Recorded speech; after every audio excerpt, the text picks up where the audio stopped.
మాజీ మంత్రి స్పీకర్ అయ్యన్న పాత్రుడు దూకుడుగా ముందుకెళ్తున్నారు. ప్రత్యర్థులపై మాటల తూటాలతో విరుచుకుపడే అయ్యన్న పాత్రుడు అవి కూడా అదే స్థాయి పోరాటం చేస్తానంటున్నారు.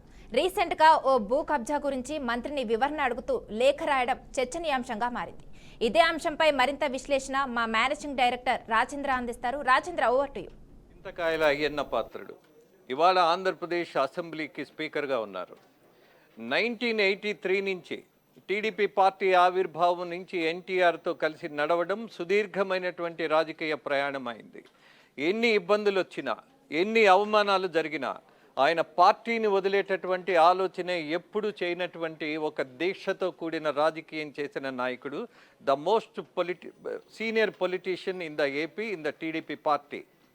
ఆయన సరళే చాలా విచిత్రంగా ఉన్నది అనేది ఇటీవల జరిగినటువంటి వ్యాఖ్యల్లో కానీ, సభల్లో కానీ, ఆయన దూకుడు కానీ, ఆయన భాష కానీ ఒక రకంగా సంచలనం తీసుకొచ్చాయి. ఈ పెద్ద ఆయనకి ఇంత దూకుడు ఎందుకన్నారు?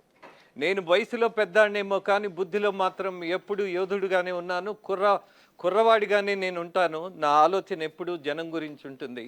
అలాగే రాజకీయంలో విలువైనటువంటి వాటి మీదే నేను ఫోకస్ చేస్తాను, కానీ ఎప్పుడు అవినీతికి పాల్పడినటువంటి ముద్రే నాకు లేదు. కాబట్టి నా ధైర్యం అదే, కాబట్టి నా ధోరణి ఇలానే ఉంటుంది అన్నది చాలా స్పష్టంగా చెప్పాడు ఆయన. రోజాను చాలా తొందరపడి మాట్లాడారు అన్నటువంటి ఒక వ్యాఖ్యను ఫేస్ చేయాల్సి వచ్చింది ఆయన. నిజంగానే సభల్లో ఆయన చేసినటువంటి వ్యాఖ్యలు ఆయన వయసుకి తగినది కాదు అన్నటువంటి ఒక వాదనని ఫేస్ చేశాడు. బట్ ఆయన చెప్పాడు, చైనా భాషకు కేవలం చైనా భాష వచ్చినాడికి నేను తెలుగు మాట్లాడితే అర్థం కాదు కదా. నా దృష్టిలో సమ్టైమ్స్ వాడికి ఏ భాష అర్థమవుతుందో ఆ భాషలోనే చెప్పాలన్నటువంటి ప్రయత్నంలో వాళ్ళ భాషనే నేను ఉపయోగించాను, కానీ ఇది నా భాష కాదు అని మీ అందరికీ తెలుసు. నా సుదీర్ఘ రాజకీయ ప్రయాణంలో ఒక మహిళను అవమానపరచడం కానీ, ఒకళ్ళ మీద దురుసుగా మాట్లాడడం కానీ ఎప్పుడూ జరగలేదు అన్నటువంటి వివరణ ఆయన ఇచ్చుకోవాల్సిన దశ వచ్చింది. ఫైన్. ఇక ఇవాళ మళ్ళీ వార్తల్లోకి వచ్చారు ఆయన. కారణం, ఆయన స్పీకర్గా ఉండి ఒక చైతన్యవంతమైన రాజకీయ నాయకుడిగా, అలాగే సామాజిక బాధ్యత ఉన్నటువంటి పౌరుడిగా ఇవాళ రియాక్ట్ అయ్యాడు. ఆ రియాక్షన్లో రెవెన్యూ మినిస్టర్కి స్వయాన స్పీకరే ఒక లెటర్ రాశారు, ఒక విజ్ఞాపన ఇచ్చారు. విశాఖ మొత్తం దోపిడీ జరిగినటువంటి పరిస్థితుల్లో ఏ భూములైతే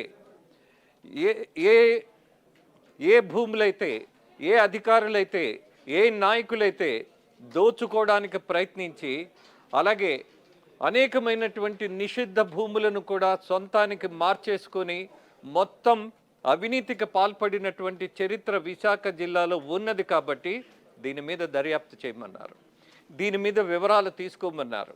ఎప్పుడెప్పుడు ఎక్కడెక్కడ ఏ ఆఫీసర్స్ ఎవరెవరికి భూములు కట్టబెట్టారో, అడ్డంగా దోచేశారో దాని మీద పూర్తిగా సమాచారం కావాలని అడిగారు.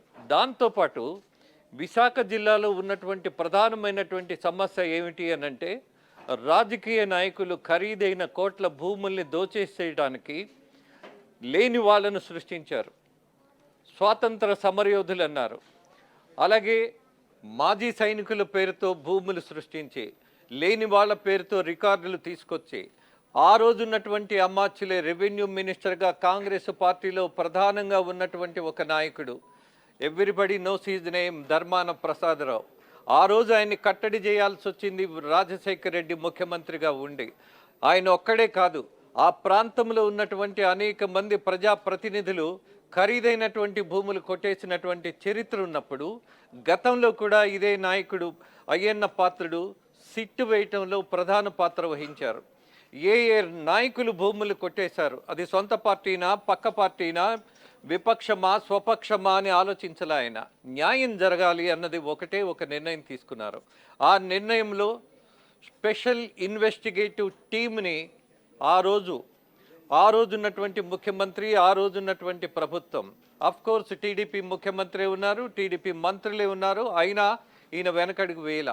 ఆ రోజు సిట్ని నియమించటంలో ప్రధాన పాత్ర అయ్యన్న పాత్రుడిదే. ఇక ఇవాళ కూడా ఏవైతే నిషేధిత భూములు ఉన్నాయో విశాఖ తీరంలో, అలాగే విశాఖ నగరానికి సంబంధించి, అలాగే ఆ జిల్లాకు సంబంధించి జరిగినటువంటి రెవెన్యూ అవకతవకలన్నీ తవ్వి బయటికి తీసి గత ప్రభుత్వంలో చేసినటువంటి అక్రమాలతో పాటు ఇవాళ కూటమి ప్రభుత్వం వచ్చిన తర్వాత కూడా వాటిల్ని నిర్లక్ష్యంగా వదిలేస్తున్నారా, నిర్లిప్తంగా కావాలని పక్కన పెడుతున్నారా, అవినీతిలో మళ్ళీ భాగస్వాములు అవుతున్నారా?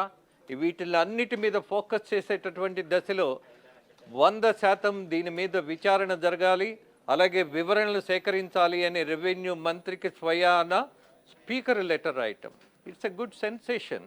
బికాజ్ ఒక రాజకీయ నాయకుడు బాధ్యతగా ముందుకొచ్చి ప్రజల భూముల్ని, ప్రజల ధనాన్ని దోచేస్తున్నప్పుడు నా కూటమి ప్రభుత్వమే కదా అని కోర్స్ ఆయన ఒక నామినేటెడ్ పోస్టులో, ఒక రాజకీయాలకు అతీతమైనటువంటి పోస్టులో ఉన్నా కూడా, స్పీకర్గా ఉన్నా కూడా జనాలకు సంబంధించిన సమస్యలను వదిలిపెట్టలా.